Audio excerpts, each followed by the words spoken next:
স্বপ্নে সহবাস করতে দেখলে গুনাহ হবে কিনা, কোন কাজ করলে পরিবারে অশান্তি দূর হবে ও আর্থিক সচ্ছলতা ফিরবে, মাগরিবের সময় ঘুমিয়ে বা শুয়ে থাকা বা খাওয়ার বিধান সম্পর্কে জানতে চাই, খাটের উপর দাঁড়িয়ে নামাজ পড়া যাবে কিনা, একা নামাজে একামত দেওয়া জরুরি কিনা, রুকু করার সময় কাপড় টাকনোর উপরে উঠে গেলে নামাজ হবে কি, আল্লাহ মাফি আল্লাহ শাফি এটা বলে ওষুধ খাওয়া জায়েজ আছে কিনা, বিয়ের ক্ষেত্রে ছেলে বা মেয়ের ছবি দেখা যাবে কিনা, ব্যাংকে ডিপিএস করা কি হালাল হবে, নবজাতকের বমি কাপড়ে লাগলে নামাজ হবে কিনা, আমার ছেলের রোগ মুক্তির জন্য আমি কি দোয়া করব, মৃত ব্যক্তির উদ্দেশ্যে মসজিদে মিষ্টি দিলে কি কোনো সওয়াব হবে, নামাজে সানা পড়তে ভুলে গেলে নামাজ হবে কিনা, অজুর সময় ঘন দাড়ির ভেতর পানি কিভাবে পৌঁছাতে হবে, মৃত ব্যক্তির সামনে আগরবাতি জ্বালানো যাবে কিনা। আর বিলম্ব না করে চলুন আপনাদের যে প্রশ্নগুলো ইতিমধ্যে আমাদের কাছে চলে এসছে সেগুলোর উত্তর দিয়ে আমরা শুরু করি। এমনি নাসিমউদ্দিন আপনি জানতে চেয়েছেন অজুর সময় ঘন দাড়ির ভেতর পানি কিভাবে পৌঁছাতে হবে। দেখুন, পানি এভাবে কোষ করে ধরে আপনি যেভাবে ভিজিয়ে রাখেন তাহলে সেক্ষেত্রে যত ঘন দাড়ি হোক না কেন গোড়ায় চলে যাবে। এরপরে রোজি আপনি জানতে চান রুকু করার সময় কাপড় টাকনোর উপরে উঠে গেলে নামাজ হবে কি। দেখুন, রুকু করার সময় যদি টাকনোর উপরে কাপড় উঠে যায় তাহলে সেক্ষেত্রে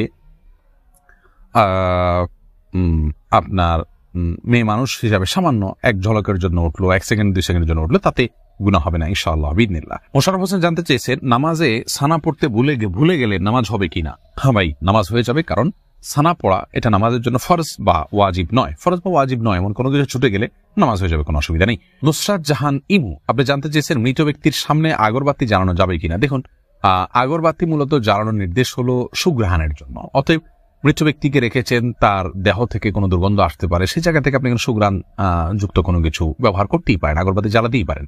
এছাড়া মসজিদে আগরবাতি জ্বালানোর কথা মুরাদুল্লাহ তাআলা বলেছেন। ইমানদারের বাসা বাড়িতে আগরবাতি অথবা ধূপের আপনার ধোঁয়া এটা প্রজ্বলন করা হবে সুঘ্রাণের জন্য, এটি ভালো, এটি খারাপ কোনো কাজ নয়, তবে মৃত ব্যক্তির জন্য করতেই হবে এমন কোনো বিষয় নয়। এমডি শাফি জানতেছেন মোবাইলে ইমার্জেন্সি টাকা খরচ করে টাকা না দিয়ে মারা গেলে ক্ষমা হবে কি। না ভাই, এটা গুনাহের কারণ, এজন্যই ইমার্জেন্সি ব্যালেন্স নিলে খুব দ্রুত সেটা পরিশোধ করার চেষ্টা করে ফেলা উচিত। আর সেই সাথে তার আত্মীয় স্বজন যারা আছেন তারা পরবর্তীতে তার দেনা পাওনা পরিশোধের ক্ষেত্রে তাদের খেয়াল করা উচিত। এটা হতেই পারে মানুষের দ্বারা, যদি এরকম হয় তাহলে সেক্ষেত্রে তাদেরকে ওসিয়ত করে যাওয়া উচিত যে আমার দেনা পাওনাগুলো হয়তো সাবধান থাকবে, তাদের পক্ষ থেকে আদায় করলে ইনশাআল্লাহ তিনি দায়মুক্ত হয়ে যাবেন। এরপরে বোন সাদিয়া ইসলাম জানতেছেন লোকমুখে শুনেছি জীবদ্দশায় 1 কেজি সুরমা লাগালে সে জান্নাতি, এটা কি সঠিক না বোন? এরকম কোনো কথা নেই যে 1 কেজি পরিমাণ সুরমা লাগালে সে জান্নাতি হবে, তবে হ্যাঁ, মৌলিকভাবে সুরমা লাগানো রাসূল আকরাম সাল্লাল্লাহু আলাইহি ওয়াসাল্লামের সুন্নাহ এবং সে বিষয়ে নবী সাল্লাল্লাহু আলাইহি ওয়াসাল্লামের সুস্পষ্ট নির্দেশনা রয়েছে, আমরা সুরমা লাগাবো আমাদের সাধ্য অনুযায়ী, তবে 1 কেজি পরিমাণ লাগাতে হবে এমন কোনো কথা নেই, এটি মন গড়া কথা।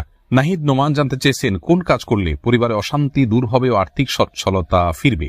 ভাই নাহিদ, এর জন্য আপনাকে আমি পরামর্শ দেব 2টি কাজ সবচেয়ে গুরুত্বের সাথে করার, এক হলো দুরূদ শরীফ আর একটা হলো ইস্তেগফার। এই 2টি জিনিস আপনি বেশি বেশি করে পাঠ করবেন। রাসূল আকরাম সাল্লাল্লাহু আলাইহি ওয়াসাল্লামের হাদিস থেকে বোঝা যায় দুরূদ এটা বেশি বেশি করে পাঠ করলে মানুষের বিপদ আপদ দূর হয়, পেরেশানি থেকে আল্লাহ তাআলা মুক্তি নসিব করেন। ইস্তেগফারের ক্ষেত্রে আল্লাহ তাআলা বলেছেন সূরা নূহের মধ্যে ফাকুলতু আস্তাগফিরু রাব্বাকুম ইন্নাহু কানা গাফফারা ইউরসিলিস সামা আলাইকুম মিদরারা ওয়া ইউমদিদুকুম বিআমওয়ালিন ওয়া বানিন ওয়া ইয়াজআল লাকুম জান্নাতিন ওয়া ইয়াজআল লাকুম আনহারা। আয়াতগুলোর আলোকে অনেক মুফাসসিরিন ইকরাম, অনেক উলামা ইকরাম বলেছেন যে ইস্তেগফার বেশি বেশি করলে আল্লাহ তাআলা রিজিক বৃদ্ধি করেন এবং মানুষের রিজিক অনটন দূর করেন। অতএব এই 2টি আপনি নিয়মিত করবেন, সেই সাথে আপনি খুব সিরিয়াসনেসের সাথে হালাল উপার্জনের জন্য চেষ্টা করে যাবেন, আল্লাহ তাআলা আপনার সমস্যাকে দূর করে দিন। সজল শেখ আইডি থেকে আপনি জানতে চাচ্ছেন ব্যাংকে ডিপিএস করা কি হালাল হবে। শুধু ব্যাংকগুলোতে ডিপিএস করা হারাম হবে, যেহেতু সেখানে আপনাকে সুদ দেওয়া হবে, সুদ ভিত্তিক লেনদেনের চুক্তি আপনার সাথে হয়ে যাবে, সেজন্য। আর ইসলামী ব্যাংকগুলো যদি হয় তাহলে সেক্ষেত্রে বেশ কিছুটা ছাড় রয়েছে এবং সেটি কিছুটা কোনো কোনো ক্ষেত্রে এটি সন্দেহের মধ্যে পড়বে, শুবহাতের মধ্যে পড়বে, বাকি মৌলিকভাবে অন্য কোনো উপায় যদি কারো না থাকে এটি নাজায়েজ বা হারাম সরাসরি হবে না, তবে অ্যাভয়েড করতে পারলে সেটাও ভালো, যেহেতু সংশয় বা সন্দেহ সেখানেও রয়েছে। শাহাদাত হোসেন সবুজ আপনি জানতে চেয়েছেন স্ত্রীকে গর্ভবতী অবস্থায় সহবাস করা যাবে কিনা। স্ত্রী গর্ভবতী থাকলে সে অবস্থায় সহবাস করাতে কোনো নিষেধাজ্ঞা নেই। এরপরে ইস্তাব্রো বাণী এই আইডি থেকে আপনি জানতে চেয়েছেন খাটের উপর দাঁড়িয়ে নামাজ পড়া যাবে কিনা। যাবে, কোনো অসুবিধা নেই। আপনি খাট হোক আর ভূমি হোক, ফ্লোর হোক, যে কোনো জায়গায় দাঁড়িয়ে সালাত আদায় করতে পারবেন।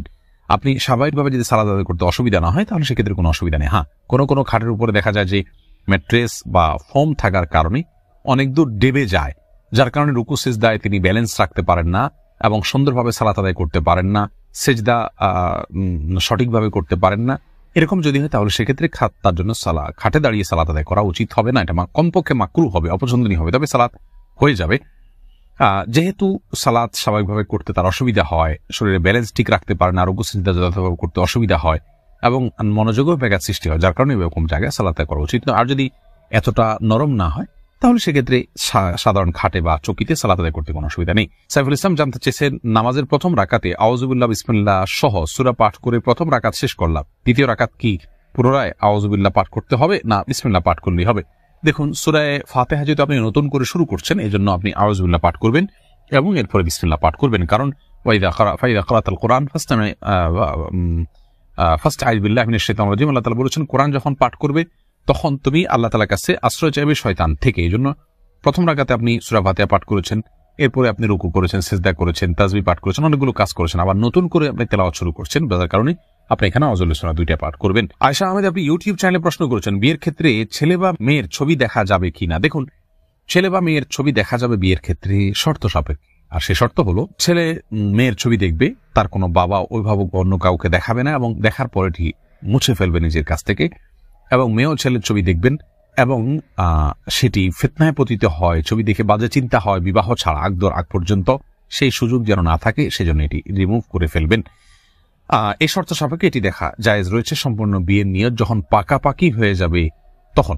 আর আজকাল যেমন হয়, আল্লাহ মাফ করুক, তথাকথিত অবৈধ প্রেমের ক্ষেত্রে অনেকে বলে যে আমার বিয়ের নিয়ত আছে সেজন্য আমি দেখছি, আপনি দেখেই যাবেন, এ অধিকার আপনাকে দেওয়া হয়নি। আপনি এক নজর দেখতে পারেন শুধুমাত্র জানার জন্য, বাস এটুকু, এরপরে আপনি সেটার কন্টিনিউ করতে পারবেন না। মহিমা মাহি, আপনি জানতে চেয়েছেন নবজাতকের বমি কাপড়ে লাগলে নামাজ হবে কিনা? দেখুন, বমি নাপাক, সেটা নবজাতক হোক অথবা প্রাপ্তবয়স্ক কেউ হোক, সবার বমি নাপাক, যার কারণে এটি লাগলে নাপাক হয়ে যাবে। এমনি মামুন হোসেন জানতে চেয়েছেন, মৃত ব্যক্তির উদ্দেশ্যে মসজিদে মিষ্টি দিলে কি কোনো সওয়াব হবে? দেখুন, মৃত ব্যক্তির পক্ষ থেকে আপনি গরিবদেরকে খাবার দিতে পারেন, কোনো অসুবিধা নেই। দিনক্ষণ ঠিক না করে এমনিতে গরিবদেরকে খাবার দিলেন। মসজিদে বিশেষভাবে খাবার দিতে এমন কোনো কথা নেই। গরিবদেরকে খাবারটা আপনি বাইরেও দিতে পারেন, তাদের বাসা পৌঁছে দিতে পারেন। মসজিদ থেকে মসজিদের সাধারণ মুসল্লিরা আছে তাদেরকে আপনি দান করতে পারেন মৃত ব্যক্তিকে সওয়াবের উদ্দেশ্যে, সেটি হতে পারে। কিন্তু এটিকে আমাদের দেশে যেরকম সিস্টেম বানিয়ে নিয়েছে এমন মানুষ, যে কেউ মারা গেলে মসজিদে মিষ্টি পাঠানো, জিলাপি পাঠানো, মুসল্লিদেরকে খাওয়ানোর জন্য, এরকম কোনো নির্দেশ, আলাদা পার্টিকুলার নির্দেশ ইসলামে দেওয়া হয়নি। তবে হ্যাঁ, গরিবের এই মৃত ব্যক্তির পক্ষ থেকে আমরা সাদাকা করতে পারি, তারই অংশ হিসাবে খাদ্যদান হতে পারে, সেটি গরিব অসহায় মানুষকে প্রাধান্য দিয়ে দেওয়া উচিত। মসজিদে না দিয়ে আপনি সেটি যদি বস্তিতে দেন, গরিব মানুষের বাসা বাড়িতে দেন, সেটি আরো বেশি সওয়াবের কারণ হবে ইনশাআল্লাহ। ফাতেমা বেগম জানাচ্ছেন, গরুর গোবর কি নাপাক? বোন, গরুর গোবরের পাক নাপাক অনেক দুটি মত রয়েছে। সৌদি আরবের স্কলারদের অনেকে মনে করেন যে সমস্ত পশুর খাদ্য গোশত খাওয়া হালাল, সেগুলোর পেশাব পায়খানা নাপাক নয়। তবে এর চাইতে অধিক শক্তিশালী হলো এক্ষেত্রে ইমাম আবু হানিফা রাহমাতুল্লাহ মত যে এগুলো নাপাক, অতএব সেই হিসাবে গরুর গোবরকে আমরা নাপাক বলবো। আফনান লিজ, আপনি জানতে চেয়েছেন আমার ছেলের রোগ মুক্তির জন্য আমি কি দোয়া করব? আপনি মা হিসাবে তার জন্য আল্লাহর কাছে সাধারণভাবে দোয়া করবেন, দোয়া কবুলের জায়গাগুলোতে, সময়গুলোতে দোয়া করবেন, ইস্তিগফার, দুরুদ এবং দোয়া ইউনুস, লা ইলাহা ইল্লা আনতা সুবহানাকা ইন্নী কুনতু মিনাজ জালিমিন এবং ইয়া যাল জালালি ওয়াল ইকরাম, এগুলো পাঠ করে এবং আল্লাহর নাম ডেকে ডেকে, এটা ইসমে আজম আল্লাহ, হে আল্লাহ, এভাবে ডেকে ডেকে আল্লাহর কৃতজ্ঞতা স্বীকার করে আল্লাহর কাছে দোয়া করবেন। ইনশাআল্লাহ আপনি কায়মুন অবাক্কারি দোয়া করলে মায়ের দোয়া সন্তানের জন্য আল্লাহ তাআলা কবুল করবেন। যদি আপনার দোয়া আপনি কবুল হতে না দেখেন তাহলে বিচলিত হবেন না, সবর করবেন, আল্লাহ তাআলা সেখানে আপনার জন্য কোনো কল্যাণ অবশ্যই নিহিত রেখেছেন। এমডি রায়হান সিদ্দিকী, আপনি জানতে চেয়েছেন মাগরিবের সময় ঘুমিয়ে বা শুয়ে থাকা বা খাওয়ার বিধান সম্পর্কে জানতে চাই। দেখুন ভাই রায়হান, মাগরিবের পরে এশার আগে শোয়ার ব্যাপারে হাদিস নিষেধাজ্ঞা রয়েছে। নবী সাল্লাল্লাহু আলাইহি ওয়াসাল্লাম অপছন্দ করতেন এই সময় শোয়াটাকে, যার কারণে মাগরিবের পরে শোয়া উচিত নয়। তবে যদি কেউ অসুস্থ থাকেন, শরীরে ক্লান্তি থাকে, তিনি শুয়ে আছেন ক্লান্তির কারণে, সেটা ভিন্ন বিষয়। কিন্তু সাধারণ অবস্থাতে এই সময় ঘুমানো নিষেধ, কারণ এই সময় ঘুমাইলে আপনার এশার সালাত তরক হয়ে যেতে পারে। তাছাড়া সকাল এবং সন্ধ্যার সময়গুলো আল্লাহকে স্মরণ করার সময়, জিকিরের সময় জন্য এই সময় ঘুমিয়ে কাটাবেন না। শুধু সামান্য একটু শুয়ে থাকা, এটা ভিন্ন বিষয়, এটা ইনশাআল্লাহ নিষেধাজ্ঞার আওতায় পড়বে না। সুজন মুখতার, আপনি জানতে চেয়েছেন ইউটিউব চ্যানেলে স্বপ্নে সহবাস করতে দেখলে গুনাহ হবে কিনা? না, এর কারণে কোনো গুনাহ হবে না, কারণ এটি বান্দার ইচ্ছার দিন কোনো বিষয় নয়, বান্দার ইচ্ছাধীন বিষয় নয়, এমন বিষয়ের জন্য আল্লাহ তাআলা বান্দাকে পাকড়াও করবেন না। এমডি সোহাগ খান জানতেছেন একা নামাজে একামত দেওয়া জরুরি কিনা? জি ভাই, একা নামাজ পড়লেও আপনি যখন একাকি ফরজ নামাজ আদায় করবেন, একামত দিয়ে নামাজ পড়বেন, এ উদ্দেশ্যে কেউ চাইলে আপনার সঙ্গে এসে যোগ দিতে পারে জামাতে। আমরা কিন্তু এটা অনেকেই জানি না। কেউ যদি নামাজ শুরু করে দেন একা একা, তিনি যদি জোরে জোরে তাকবীর বলেন ইমামতের নিয়তে, পরবর্তীতে কেউ এসে তাকে টাচ করে তার পাশে দাঁড়িয়ে জামাতে শামিল হয়ে যেতে পারে, যে কোনো পর্যায়ে, যে কোনো মাঝামাঝি পর্যায়ে এসেও শামিল হয়ে যেতে পারে। তাহলে সেক্ষেত্রে তারা উভয় জামাতে সালাত আদায় করার সওয়াব পেয়ে গেলেন। এরপরে মোহাম্মদ শাহিন আলম জানতেছেন, আল্লাহ মাফি আল্লাহ শাফি, এটা বলে ওষুধ খাওয়া জায়েজ আছে কিনা? এটা বলাতে তোমার অসুবিধার কিছু নেই, তো বিসমিল্লাহ বলি পান করলে যথেষ্ট। ধন্যবাদ প্রিয় দর্শক সম্পূর্ণ ভিডিওটা দেখার জন্য। আশা করি আপনারা অনেক কিছু শিখতে পারছেন, বুঝতে পারছেন। খুবই গুরুত্বপূর্ণ ভিডিও। এরকম ভিডিও প্রতিনিয়ত দেখার জন্য অবশ্যই চ্যানেলটি সাবস্ক্রাইব করে সাথে থাকবেন। ভালো লাগলে লাইক কমেন্ট করতে ভুলবেন না। আসসালামু আলাইকুম।